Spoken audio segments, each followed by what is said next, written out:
Halo,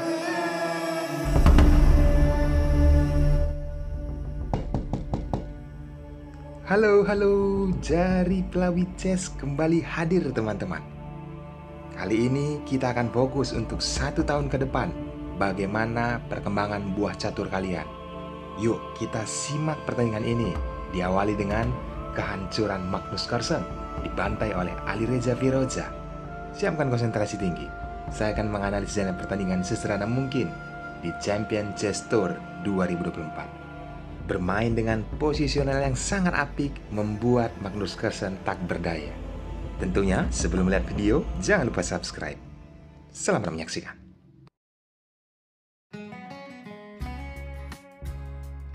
Pertandingan ini Alireza Firoza memegang buah putih dan dia memulai dengan pion ke E4. Magnus Carlsen pion ke E5. Putih langsung mengeluarkan gajahnya ke C4. Di sini terjadi pembukaan gajah ataupun bishop opening. Dibalas dengan Berlin defense oleh Magnus Carlsen, penempatan kuda ke F6, mengancam posisi pion. Simpelnya, putih langsung memainkan pion ke D3, melindungi pion. Magnus Carlsen langsung memainkan pion ke C6, berharap bisa memainkan pion center. Setelah kuda ke F3, mengancam posisi pion, Magnus Carlsen langsung pion ke D5. Alireza Firoza melihat gajahnya terancam, langsung menariknya ke B3, langsung penempatan gajah ke D6 oleh hitam, dan putih kuda ke D2. Di sini, mereka sepakat untuk rokade sayap raja. Permainan pun berlanjut. Magnus Carlsen memainkan benteng ke E8 dan dibalas hal yang sama, penempatan benteng ke jalur E. Kuda ditempatkan ke D7 berharap bisa nantinya ke B6. Alireza Firoza memainkan pion ke C3. Kita bisa dapat mempelajari teman-teman mempersiapkan ruang untuk gajahnya setelah hitam mengancam dengan kuda ke C5. Tentunya dengan tujuan awal, gajah ditarik ke C2. Pion pukul pion, disambut oleh pion. Hitam menarik gajahnya ke C7. Berharap ya menguasai jalur D oleh menteri. Alasan dari Alireza Firoza, kita dapat memperhatikan langkah terbaik putih langsung menempatkan menteri ke E2 menjaga kotak D3. Selanjutnya, apa yang dilakukan oleh Grandmaster dunia atau pecatur nomor 1 dunia, yaitu Magnus Carlsen, langsung menempatkan menterinya ke E7. Dan di sini Alireza Firoza memainkan pion ke B4 mengancam kuda. Karena apa teman-teman? Setelah kuda mundur ke E6, langsung mengaktifkan kuda ke C4 oleh putih.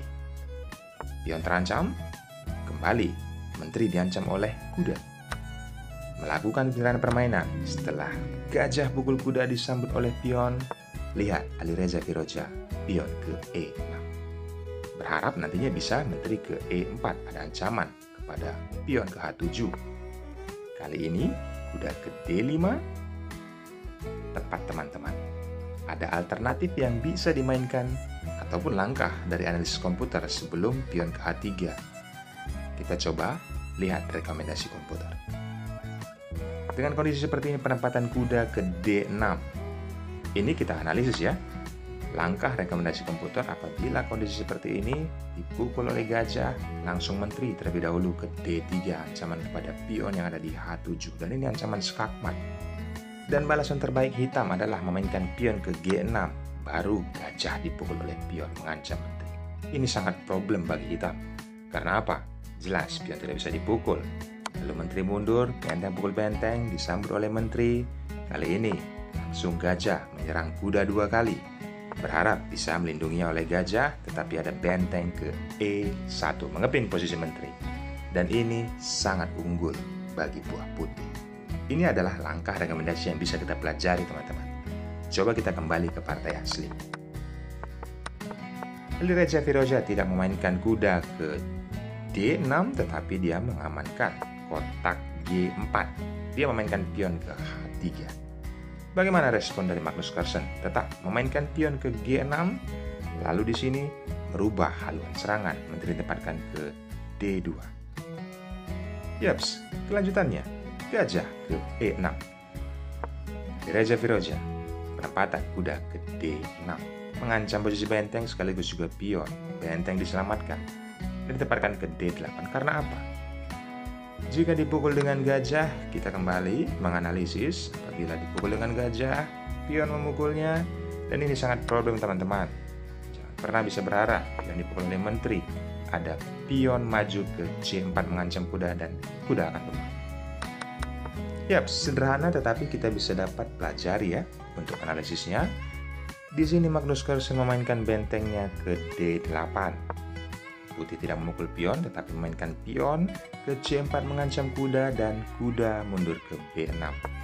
Selanjutnya, lagi-lagi pion mengancam kuda sekaligus melindungi kudanya 2 kali. Hitam kembali kuda ke D5. Ada gajah ke E4. Bagaimana respon dari Magnus Carlsen memainkan pion ke B6 dan putih kuda ke D4? Yaps, seolah-olah melindungi pion oleh gajah, langsung dipukul kudanya oleh gajah, disambut oleh pion. Di sini langsung putih memakan pion dengan menteri. Yaps, ini sangat rumit bagi buah hitam. Kita hanya bisa melihat dia harus mempertahankan ataupun melindungi pion yang ada di F7. Tapi Magnus Carlsen sementara mengabaikan itu, dia memukul pion dengan pion dan disambut oleh pion. Selanjutnya benteng ke jalur B. Ingin menguasai jalur B dan ini dihambat oleh Alireza Firoja. Langsung mengajak pertukaran. Dan mereka pun sepakat tidak memakai benteng. Karena apa? 2 benteng sama-sama ditukar. Ambil pelajaran pentingnya teman-teman.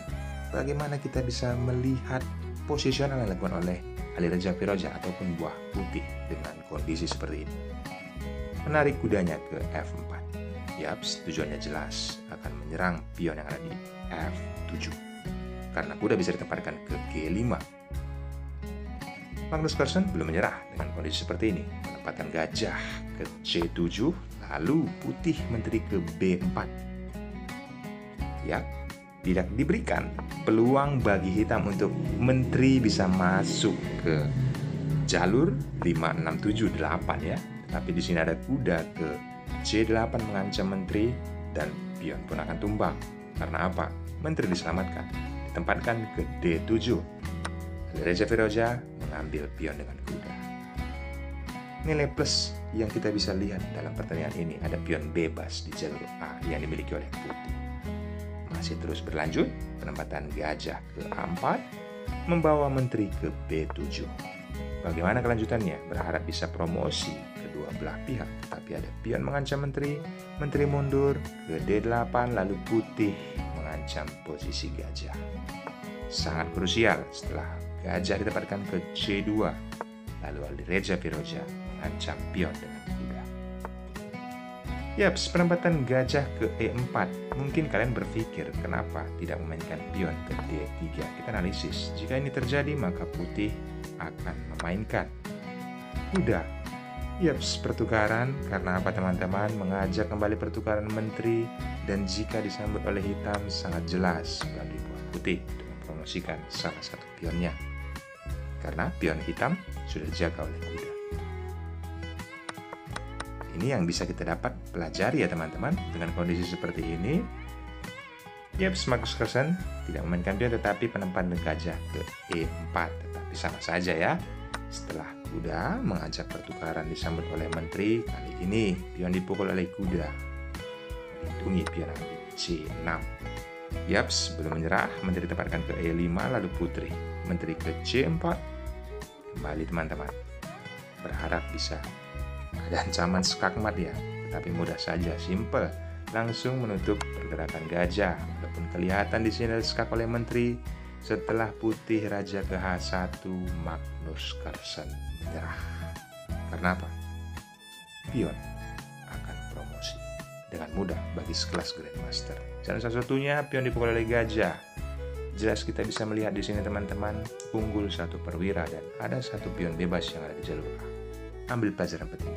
Sekelas Grandmaster, pecatur dunia peringkat 1 Magnus Carlsen bisa ditumbangkan dengan langkah posisional dengan pembukaan gajah ataupun bishop opening. Yaps, Sekian dulu videonya. Jangan lupa like, comment, subscribe untuk video-video terbaru bagi kalian. Dan ini sangat bermanfaat. Jangan lupa subscribe, like, komentar yang positif. Bye-bye.